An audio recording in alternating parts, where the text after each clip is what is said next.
Pour l'exercice, donc vous avez les paramètres qui sont donnés. Donc, la première question, je suppose que c'est assez trivial, hein, ce qui vous permet de, je dirais, de pouvoir faire les calculs implicites et donc à vous de me donner les résultats de calcul qui sont, je dirais, assez simples. Donc, dans la première question, c'est très simple de calculer n et de calculer phi de n. Je suppose que c'est quelque chose qui est tout à fait évident et trivial. OK, donc effectivement, là, le calcul se fait. Donc, vous avez les deux éléments. Donc, n, c'est le produit de P et Q, donc vous allez obtenir 391. Phi de n, c'est vous allez obtenir 352. Et par la suite, vous, à partir la question suivante, ça consiste à vous dire quelle est, parmi les valeurs proposées, E est égal à 11 et E égale à 13. Donc, vous devez choisir l'une des deux. Donc, le choix doit être, s'articule sur quand même la condition qu'on vient de voir tout à l'heure dans le premier exercice. Et donc, je vous recommande d'utiliser automatiquement algorithme d'Euclide étendu, ce qui vous permettra de conclure d'une manière formelle pour dire est-ce que la valeur, elle peut être acceptée ou pas. Et éventuellement, si elle est acceptée, ça vous permettra de répondre à la question qui suit, c'est-à-dire de trouver la clé privée. Donc, on va prendre 11 et on va voir est-ce que 11 peut le faire ou pas. Bon, je reçois une réponse, effectivement. 11 n'est pas premier avec 352. Ça, c'est tout simplement, si vous faites le truc, vous allez voir que effectivement 352 est divisible par 11. Et donc, automatiquement, le 11, il est éjecté. Donc, on va essayer de, maintenant, puisque 11 ne peut pas être accepté, on va essayer avec le 13. Donc, avec le 13, donc 352 n'est pas divisible avec 13. Et donc, automatiquement, ce qu'il faut, il faut appliquer l'algorithme d'Euclide étendu, et ça vous permettra effectivement de trouver, de répondre à la question qui suit, c'est-à-dire de trouver la clé privée D. Donc, grâce à l'algorithme, ça vous permettra de trouver la valeur de D. Et donc, j'ai une précision donc, pour dire que maintenant, quelle est la clé publique? C'est NE. Donc, ça va être N qui est calculé au préalable, 391. E, c'est 13. Et D, que vous allez trouver par le processus de calcul. Donc, vous allez appliquer l'algorithme d'Euclide étendu. Ça vous permettra de trouver la valeur concernant la clé privée associée à la clé publique qui est égale à 13. OK? Donc, dès qu'on trouve la valeur privée, de la clé privée, alors on passe à la question suivante qui consiste à dire que Alice veut signer le message M. Et donc là, on avait dit qu'en général, dans la pratique, on préfère signer le haché du message que le message, parce qu'en général, le message est trop long. Ici, dans ce cas, le message il est petit, donc on peut le signer directement tel qu'il est, avec le procédé de signature. Rappelez-vous, dans le procédé de signature, ça veut dire qu'ici, ce qu'on ne va pas faire, c'est on ne va pas utiliser la fonction de hachage. Donc, on va signer directement le message. Donc ça, c'est la différence par rapport à ce que j'ai dit dans le cours. Et donc, on vous demande quelle est cette valeur signée qui va être envoyée à Bob. Alors, il faut se rappeler, quand on fait une signature, on l'a fait avec quoi? Est-ce qu'on l'a fait avec la clé publique ou la clé privée?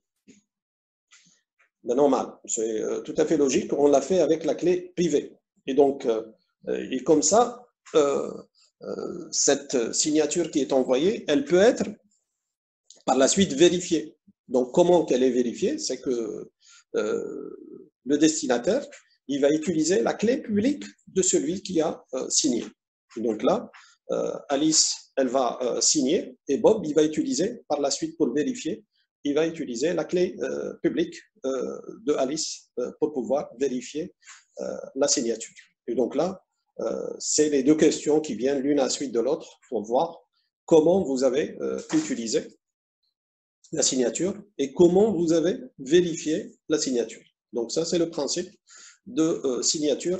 Je rappelle qu'on avait dit que pour la signature, il y a deux algorithmes.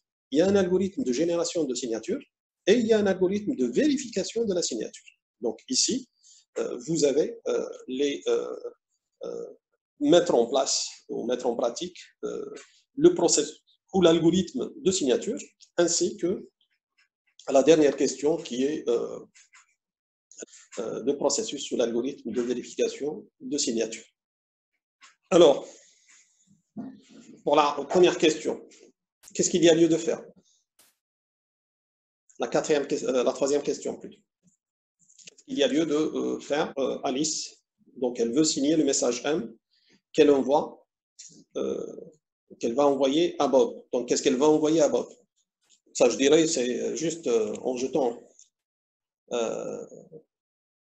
Effectivement. Donc, qu'est-ce qu'elle va faire? Elle va chiffrer la valeur 100, donc M, la valeur 100, avec la clé privée.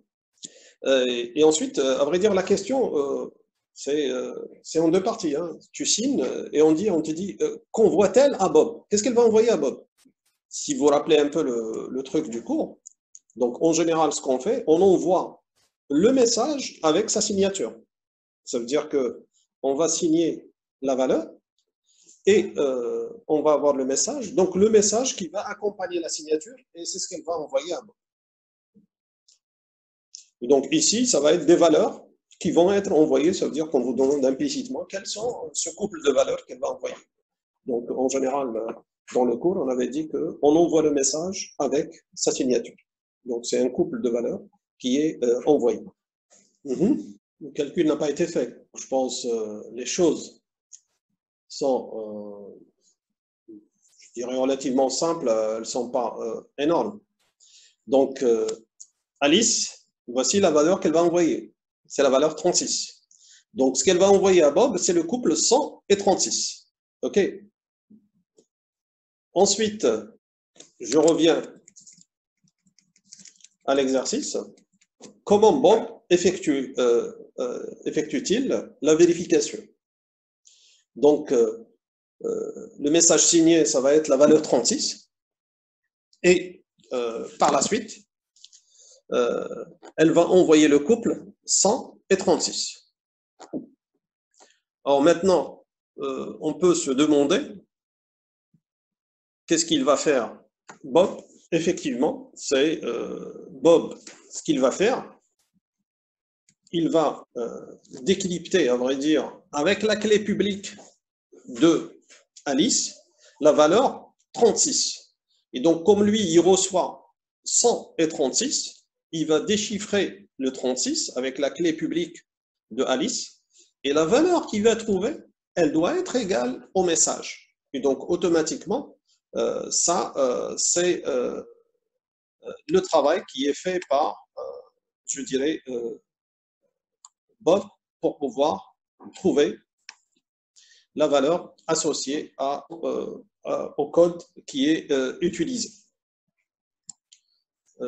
Je vous donne le résultat de la solution. Ça veut dire quoi?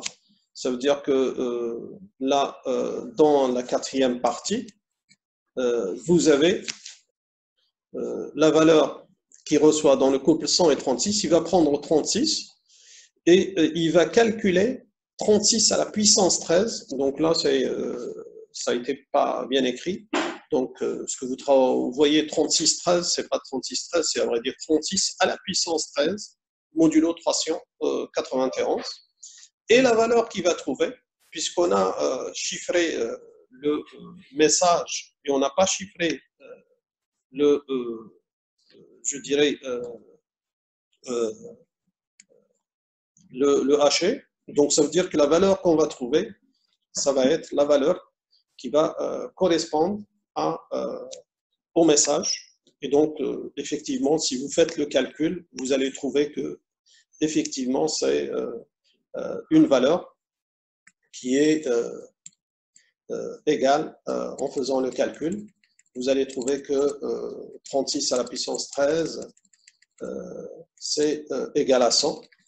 Et donc 100, on le vérifie avec la valeur qu'on vient de recevoir. C'est effectivement la valeur 100. Et donc ça nous permettra de conclure que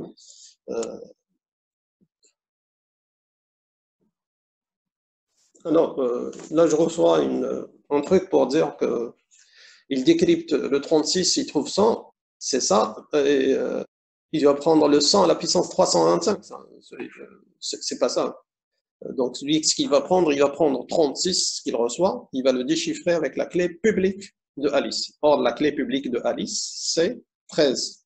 Donc, il va prendre le 100 et il doit calculer 100 à la puissance 13, modulo 391. Et c'est comme ça qu'il trouve le... Donc, c'est comme ça que on arrive à trouver. OK. Donc, on va passer au troisième exercice.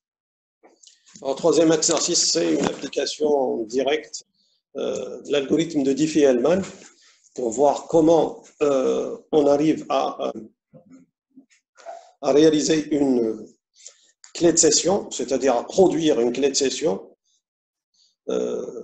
sans de connaissances a priori. Donc, l'idée, c'est quoi? C'est de choisir des valeurs N et Y qui sont publiques entre les deux partenaires. Ça veut dire que Alice et Bob, qui décident d'utiliser le protocole de Diffie-Hellman, elles vont s'échanger les valeurs N qui est égal à 11 et Y égal à 2.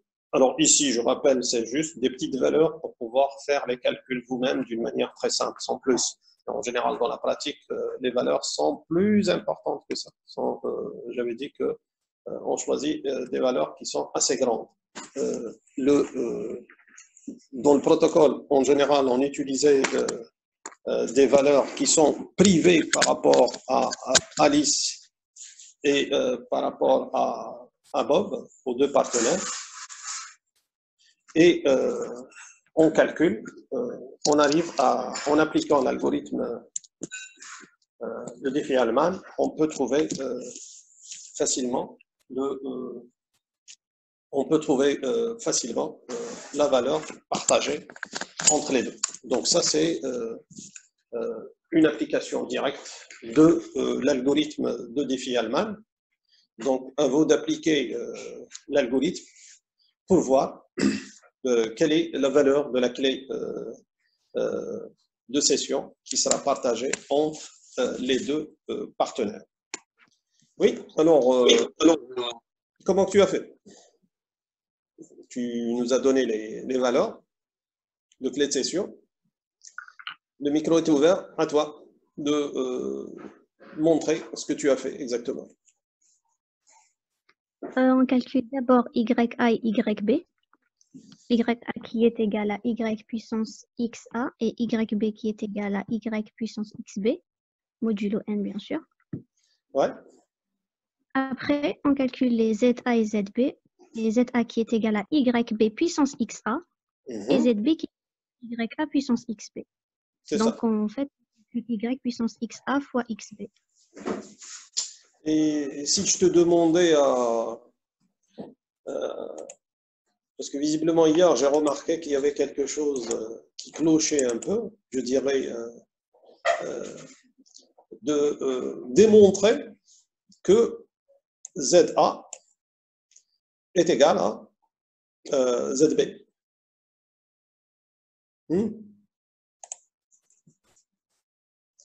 Donc, Z, OK.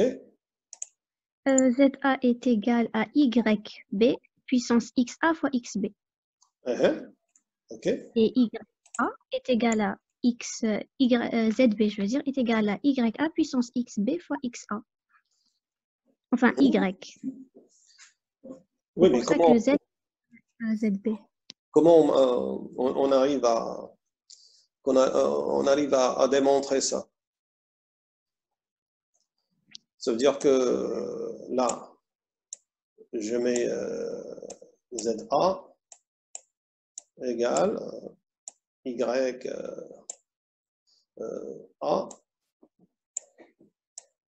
à la puissance B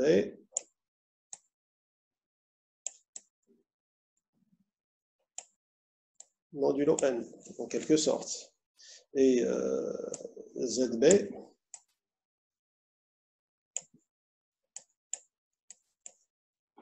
égale à Y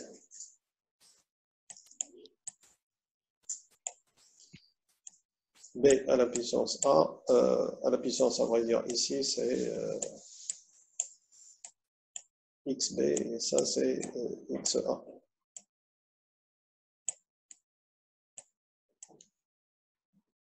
C'est pas l'inverse, monsieur. C'est ZA égale à YB puissance XA. Oui, effectivement. C'est l'inverse. Oui, j'ai inversé les rôles. C'est plutôt ça, parce que ZA, il reçoit YB, donc il met à la puissance XA. Et ZB, parce que XA, c'est quelque chose qui est privé par rapport à A. Et XB, c'est privé par rapport à B. Et donc, c'est comme ça qu'ils font les choses. Alors, naturellement, si tu essaies de développer ça, YB, tu vas le remplacer par sa valeur. YB, c'est quoi? Ce n'est autre que Y à la puissance XB. XA. XB. XB. Et donc, le tout va être à la puissance XA. Modulo N.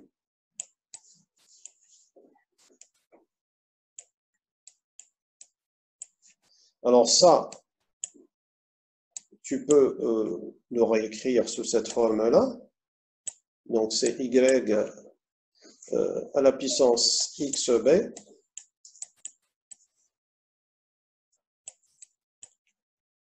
fois X à la puissance A. Donc ça c'est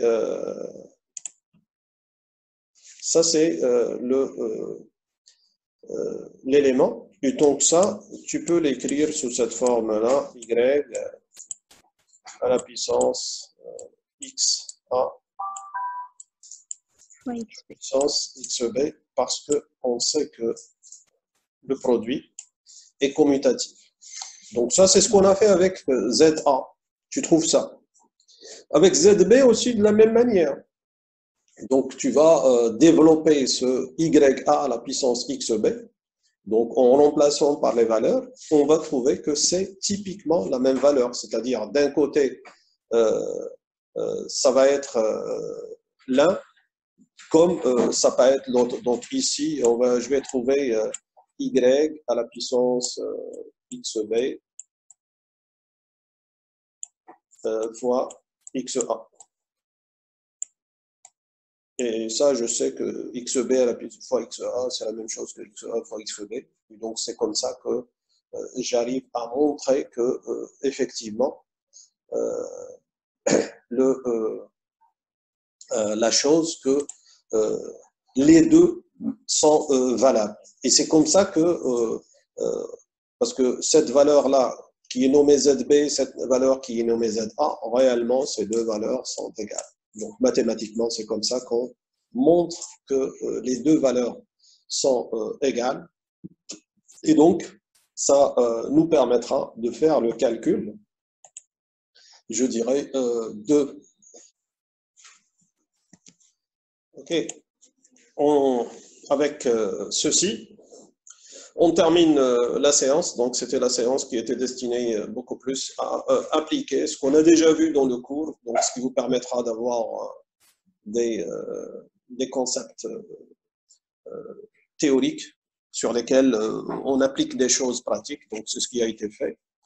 Donc, si vous avez des questions, de façon générale, n'hésitez pas à poser vos questions d'une manière interactive, c'est le but, pour permettre de lever toute question qui peut vous trabuster au niveau de votre tête pour avoir l'esprit très clair.